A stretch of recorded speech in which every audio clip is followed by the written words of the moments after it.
mejor aquí. Sí, pues estamos listos. Estaba tratando de que esto hubiera sido más temprano, pero no pude. Eh, yo les aconsejo, amados hermanos, que tratemos de concentrarnos en lo que vamos a hablar en este momento para que no haya distracciones y estemos enfocados en lo que es la enseñanza de la palabra de Dios. Yo les pido en el amor de Cristo que, aunque no nos podemos congregar por no asociarnos con nuestro físico, pues podemos estar en armonía, eh, sin perder el conocimiento, sin perder la oportunidad del conocimiento bíblico. Así de que vamos a empezar con una oración. Por, por favor, síganme en la oración y luego comenzamos con el estudio este día. Gracias, Padre, por tu amor, por tu misericordia y por todo lo que tenemos. Por favor, bendice a aquellos que están enfermos. Ayúdanos, Señor, en este estudio, en esta predicación. Bendice a todos aquellos que van a participar para que se beneficien de ella. Y hágase, Señor, tu voluntad en todas las cosas. Te lo pedimos, Padre, y agradecemos en el santo y bendito nombre de Jesucristo, nuestro Salvador. Amén. Muy bien. Es fácil meterse en la rutina. No cree usted eso. Es fácil llegar a un conformismo. Ahorita estamos en nuestras casas, la mayoría de la gente, se supone, o por la cuestión de la pandemia.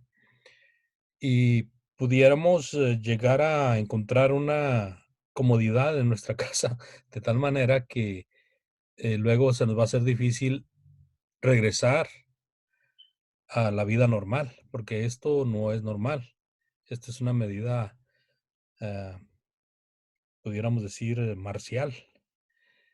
Por esa razón, es bueno estar activos, ¿verdad? Y estar compartiendo constantemente la palabra de Dios, porque de esa forma podemos recobrar fuerzas para que no nos vayamos a caer en esa situación de conformismo.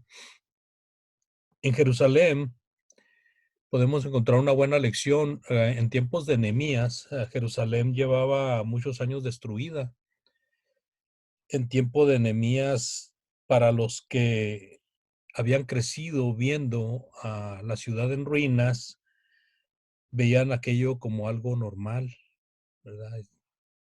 Algo que, pues, así se hizo y ahí así permanece, así está. Pero se levantó un fiel como Nehemías, un extraño que oía cómo estaba la casa de Dios, le dolía saber, escuchar de cómo estaba la casa de Dios. Su corazón se dolía, escuchaba las burlas de los enemigos de Israel, por lo tanto, enemigos de Dios. Eh, este hombre era un hombre de Dios, era un hombre fiel y era un hombre valiente. ¿Y sabe qué dijo? Él dijo: vosotros veis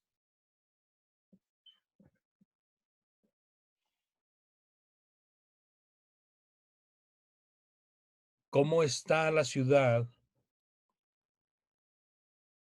ustedes ven el mal en que estamos, que Jerusalén está desierta y sus puertas consumidas por el fuego. Vengan y edifiquemos el muro de Jerusalén y no estemos más en oprobio. Nehemías 2:17. Podemos aplicarlo a la iglesia, hablando de que la iglesia está en ruinas, y si no está en ruinas, está enferma, y si no está enferma, algo le falta para ser una iglesia saludable. En Efesios 4:16, el apóstol Pablo dice, hablando de la iglesia, de quien todo el cuerpo, bien concertado y unido entre sí, por todas las coyunturas que se ayudan mutuamente según la actividad propia de cada miembro, recibe su crecimiento para ir edificándose en amor.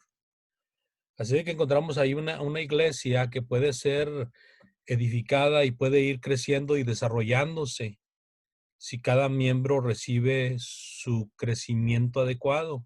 En otras palabras, su nutrición, su alimento necesario. Hay un hermano, y lo cito, porque este hermano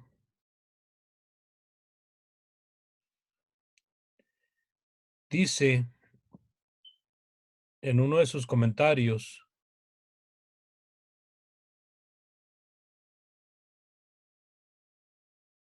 ¿dónde estamos nosotros? Dice el hermano: ¿qué pasa con nuestras vidas y nuestras iglesias? Hay ruinas espirituales que se han convertido en nuestra nueva normalidad. Dice él, nueva normalidad. Continuamos haciendo lo que siempre hemos hecho y luego nos sorprendemos cuando el resultado final es el mismo. ¿Qué trabajo deberíamos estar haciendo para que la nueva Jerusalén de Dios sea un honor y gloria para Dios?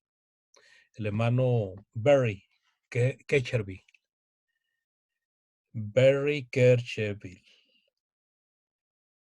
Bueno, aquí hay algunas actitudes y acciones espirituales que practican las iglesias saludables, que son aquellas que manifiestan la obediencia a Dios, buscando crecer en todo en Cristo. Mire lo que dice Efesios 4:16, ¿verdad? Lo que leíamos hace un momento.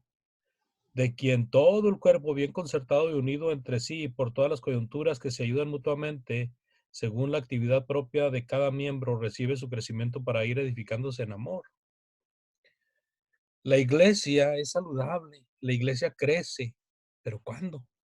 Bueno, cuando hay oración diligente, hermanos, oración de los miembros, oración ferviente, oración bien hecha, oración bien concentrados, oración por la necesidad presente.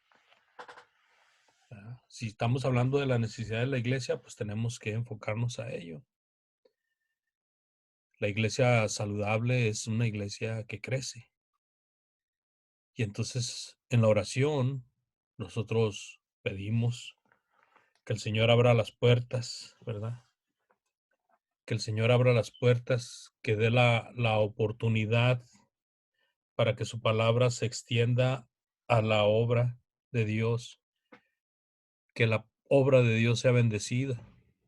Hay tres cosas que nuestro Señor Jesucristo involucra en la oración modelo.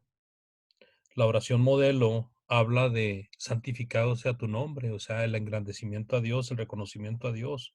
Venga tu reino, la obra de Dios, que venga la obra de Dios. Hágase, Señor, tu voluntad en la tierra como en el cielo. Se está haciendo la voluntad de Dios cuando la iglesia está haciendo su trabajo.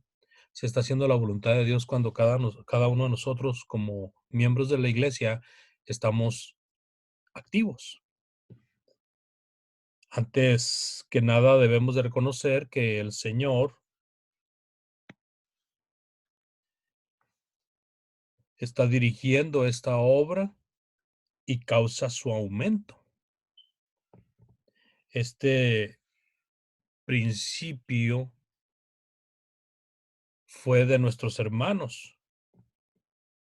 Este principio es tema clave.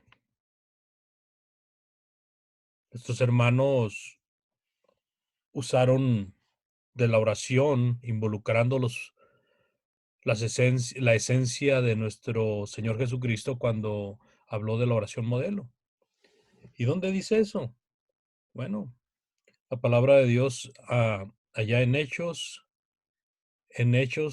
capítulo 4, 27 al 31, porque verdaderamente se unieron en esta ciudad contra tu santo Hijo Jesús, a quien ungiste, Herodes y Poncio Pilato con los gentiles y el pueblo de Israel, para hacer cuanto tu mano y tu consejo habían antes determinado que sucediera.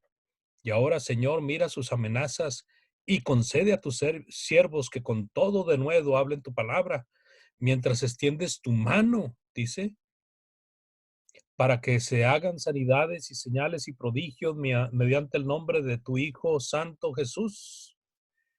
Cuando hubieron orado, el lugar en que estaba congregado tembló, y todos fueron llenos del Espíritu Santo y hablaban con denuedo la palabra de Dios. Hágase tu voluntad, Señor. Vénganos tu reino. O sea, en, en nuestra oración sería: bendice a tu reino, ayuda a tu reino, ¿verdad? Señor, santificado seas. Allí los hombres de Dios nos están dando la lección de que ahí está precisamente, ahí estriba el principio de la fuerza para que una iglesia tenga una buena salud. Pero hay otro punto también que debemos de considerar, y este punto es que una iglesia saludable, la salud de una iglesia estriba en que practica el hecho de ser la luz del mundo, alusa y da luz en su entorno.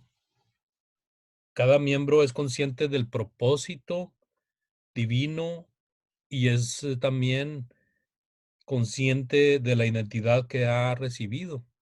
Cada miembro sabe esas cosas. Sabe que no solo somos llamados a llenar un espacio, a derramar todo, sino a derramar todo aquello que glorifique a Dios. Todo aquello que glorifica a Dios, como luces en medio de la oscuridad que le rodea. Imagínense.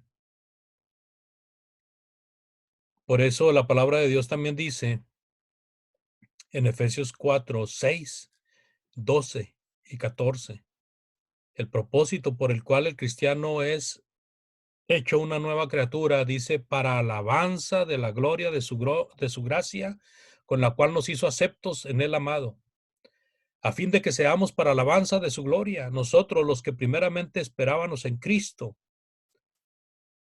Versículo 14, que es las arras de nuestra herencia hasta la redención de la posesión adquirida para alabanza de su gloria. ¿Verdad? La alabanza de la gloria a Dios viene por el comportamiento de los que representan a Dios en la tierra. Y esa actitud manifiesta una iglesia gloriosa. También podemos ver ahí en Isaías 49, del 1 al 6, desde antes de que la iglesia fuera establecida, y refiriéndose el profeta al reino de Dios, dice: oídme costas y escuchad pueblos lejanos. Jehová me llamó desde el vientre, desde las entrañas de mi madre tuvo mi nombre en memoria. Y puso mi boca como espada aguda, me cubrió con la sombra de su mano, y me puso por saeta bruñida, me guardó en su aljaba, y me dijo: mi siervo eres, oh Israel, porque en ti me gloriaré. Pero yo dije: por demás he trabajado en vano, por demás he trabajado en vano y sin provecho he consumido mis fuerzas, pero mi causa está delante de Jehová y mi recompensa con mi Dios.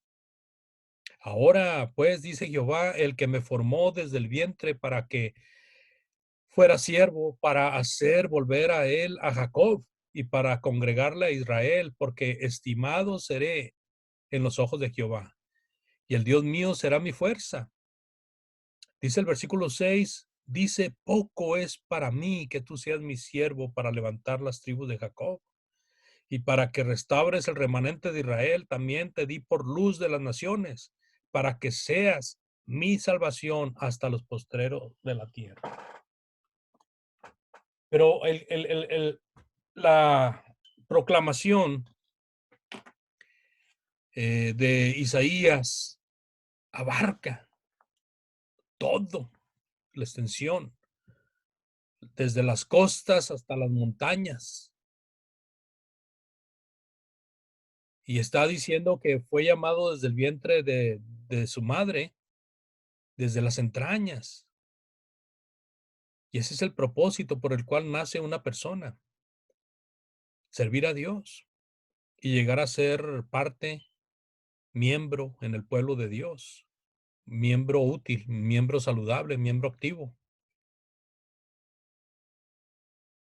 Dios quiere que nosotros le sirvamos. Mi siervo eres, oh Israel, porque en ti me gloriaré. El Señor recibe gloria de su pueblo. El Señor recibe honor y mucha gente exclama alabanza a Dios por la conducta y el trabajo de los miembros de Dios. Así que es interesante lo que Isaías nos muestra en estos versículos, en esta porción de la Sagrada Escritura. Pero pues hay que alusar, ¿verdad? Y hay que de esa manera manifestar la gloria de Dios. ¿Cómo podemos manifestar la gloria de Dios si estamos eh, siendo perezosos para hacer las cosas de Dios? El punto número 3 nos ayuda a entender que hay un plan de estudios, hay un plan de estudios que la iglesia saludable lleva a cabo con el propósito de poder llenar los requisitos de enseñanza, tanto para propios como para extraños. Estudios bíblicos, estudios que son preparados principalmente para los inconversos, pero que son dados muchas veces en clases de preparación para los que son miembros de la iglesia, porque son una buena oportunidad para que hermanos inviten a conocidos. Son una buena oportunidad para predicar el evangelio, son una buena oportunidad para decirle a un amigo, a un conocido o a algunos, vengan, hay una buena lección que se va a ser impartida y por eso la iglesia tiene un plan de estudios, ¿verdad? Que puede enseñar a otros. Estudios bíblicos que alimentan a los convertidos también. Hermanos son alimentados de acuerdo a la necesidad de su entendimiento por clases hechas con responsabilidad. El plan de Dios, de estudios, también abarca los sermones que son dados para animar tanto a creyentes en ocasiones, a inconversos en otras, a que hagan un cambio de 180 grados, porque enseña de una manera ah,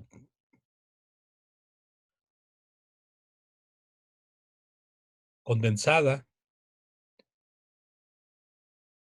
una lección que pudiera tomarse varias sesiones. Enseña de una manera compactada. A la principal aplicación que nosotros debemos de saber es para que el que predique se predique a sí mismo y de esa manera pueda ayudar a otros. Así que un plan de estudios tiene que ver con el hecho de que aquellos que imparten las clases, las lecciones, los sermones, los que enseñan a inconversos, los que enseñan a hermanos, practiquen lo que enseñan y de esa manera tendrán un mejor resultado. Porque a Dios le place, amados, que se use lo que Él ha puesto en la iglesia, porque de otra manera nosotros estaríamos desechando las ayudas que Dios ha puesto en la iglesia. Podemos leer, por favor, ahí en Efesios capítulo 4, versículo 11 hasta el 16. Dice el apóstol Pablo, fíjese bien lo que dice, por favor. Y él mismo constituyó a unos apóstoles, a otros profetas, a otros evangelistas, a otros pastores y maestros, a fin de perfeccionar a los santos para la obra del ministerio, para la edificación del cuerpo de Cristo, hasta que todos lleguemos a la unidad de la fe y del conocimiento del Hijo de Dios, a un varón perfecto, a la medida de la estatura de la plenitud de Cristo, para que ya no seamos niños fluctuantes, llevados por doquiera de todo viento de doctrina, por estratagema de hombres que para engañar emplean con astucia las artimañas del error, sino que siguiendo la verdad en amor, crezcamos en todo en aquel que es la cabeza, esto es Cristo, de quien todo el cuerpo bien concertado y unido entre sí por todas las coyunturas que se ayudan mutuamente, según la actividad propia de cada miembro, recibe crecimiento para ir edificándose en amor. ¿Qué hizo el Señor? Él mismo constituyó a unos apóstoles, a otros profetas, a otros evangelistas, a otros pastores y maestros. ¿Con qué propósito? A fin de perfeccionar a los santos, para el trabajo, para la obra, para la edificación del cuerpo de Cristo, hasta que todos lleguemos a la unidad de la fe y del conocimiento del Hijo de Dios, ¿verdad? Que es un varón perfecto. Y de esa manera dejar de ser niños, que fácilmente se nos puede arrastrar por cualquier corriente de doctrina. ¿Sabía usted que muchas veces tenemos años sirviendo al Señor y no nos hemos afirmado de una forma correcta, de tal manera que viene alguien con una falsa doctrina y nos convence? Y el propósito es que haya un cuerpo saludable. El cuerpo saludable es un cuerpo que tiene cada uno de sus miembros en buen estado. Por eso el versículo 16 dice: de quien todo el cuerpo bien concertado y unido entre sí, por todas las coyunturas que se ayudan mutuamente, según la actividad propia de cada miembro, recibe su crecimiento para ir edificándose, perdón, en amor. Así que ahí podemos más o menos meditar en esas palabras.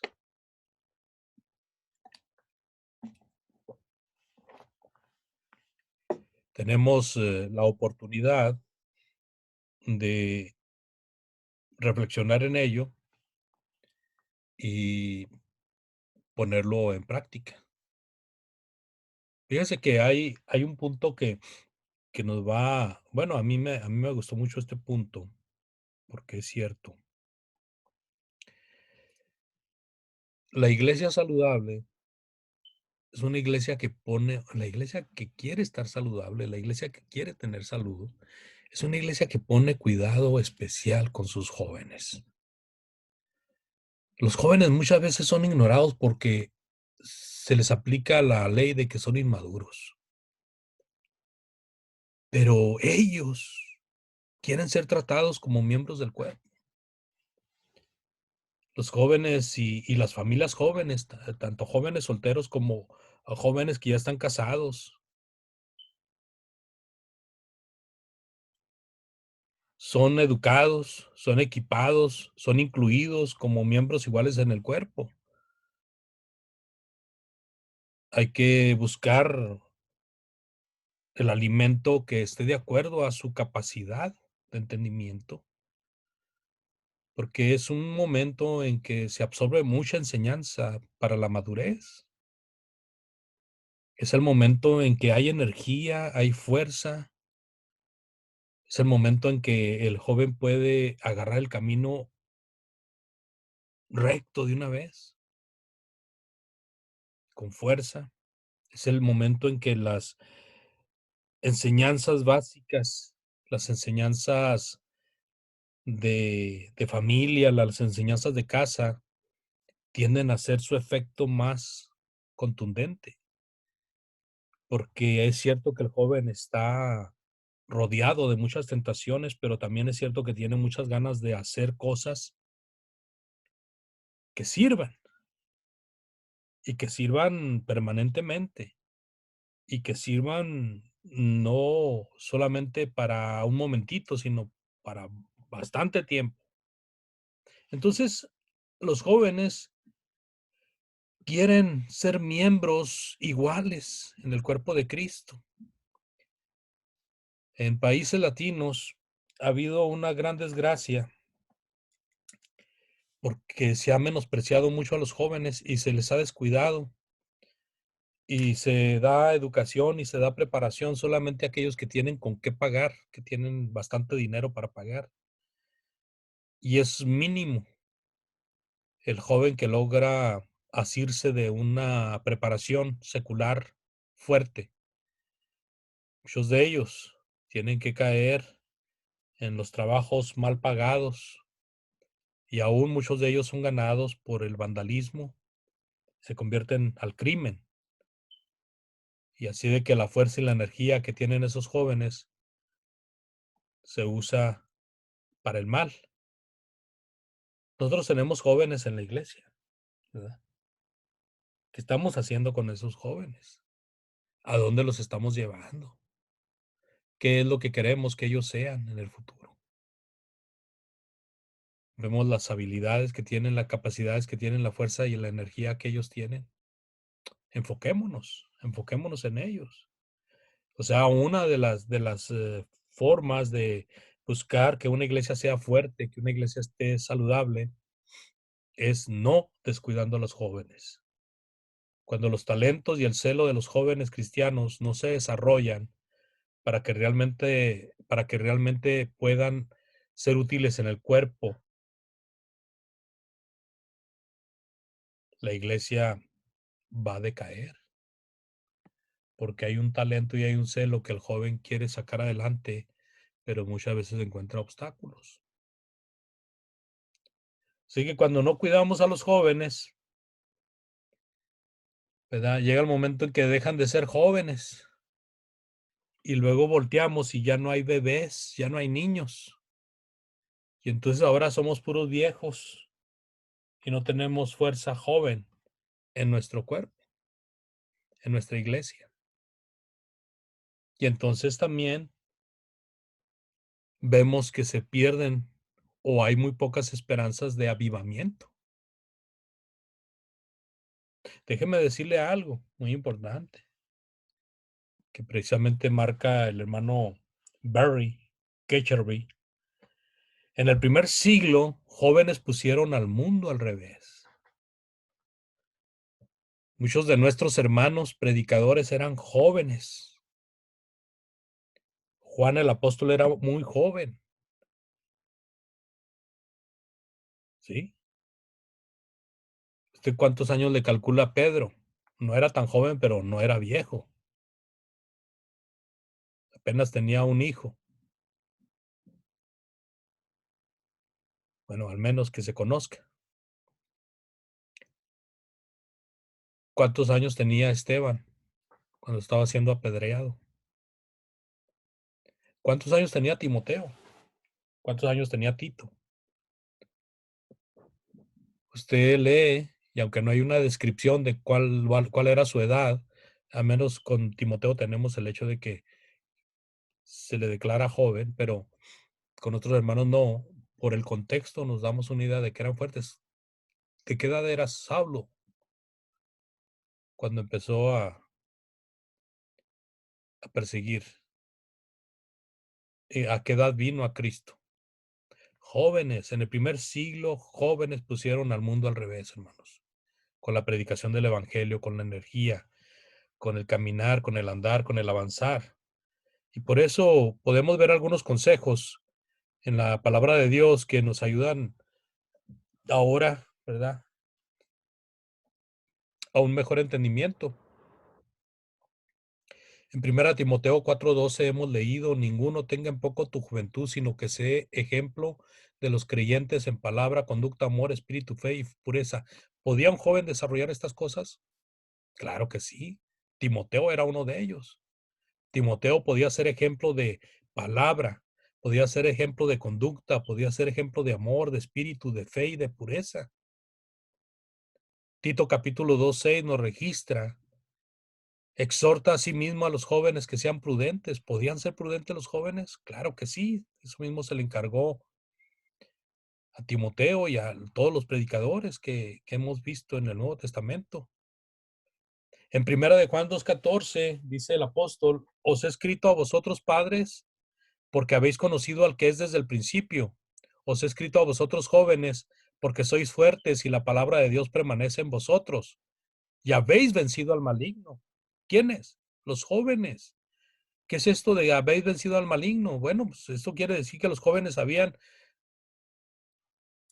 vencido al pecado, habían salido de las garras del diablo de las cuales estaban sujetos. Quizás no tanto ellos, pero a lo mejor sus padres, y ellos crecieron en ese entorno, pero ellos habían vencido al maligno. Así de que los jóvenes, amados hermanos, son sumamente importantes, importantes en la obra de Dios, importantes en el trabajo del Señor. Por eso, hermano y hermana joven, yo le hago un llamado. Échele ganas a las cosas de Dios. Se necesita mucho de su fuerza y de su, eh, energía para que la obra salga adelante. Así de que es invitado a echarle ganas. Y si usted tiene la inquietud de hacer algo que sea para beneficio de la iglesia, hable con los maduros y dígales: "Yo quiero hacer esto, ¿verdad? Y yo veo que hace falta esto y yo quiero arrimarme a ese campo y hacer mi parte, poner mi granito de arena en ello". Aquí está la palabra de Dios hablándonos de jóvenes que podían hacer muchas cosas, podían tener una habilidad para predicar la palabra, podían tener una conducta intachable, podían ser amorosos, podían tener una fuerza interior buena, tenía fe, demostrar la fe, ser puros, no involucrarse con el pecado.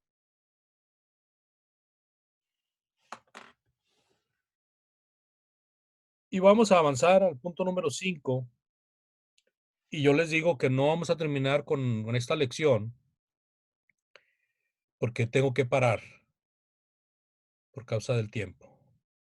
Pero el punto número 5 y vamos a dejar pendiente otra parte para la tarde. En la tarde, a las 6 de la tarde, estaré también exponiendo la palabra de Dios, si Dios lo permite. Y si ustedes me prestan su atención, pues estaré mucho más contento.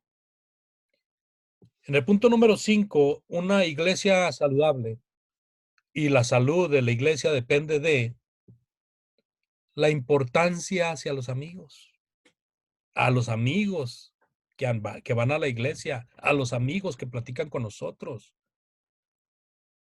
Los miembros fieles entienden que las personas perdidas son una prioridad, porque es el hecho de llevar a cabo la gran comisión.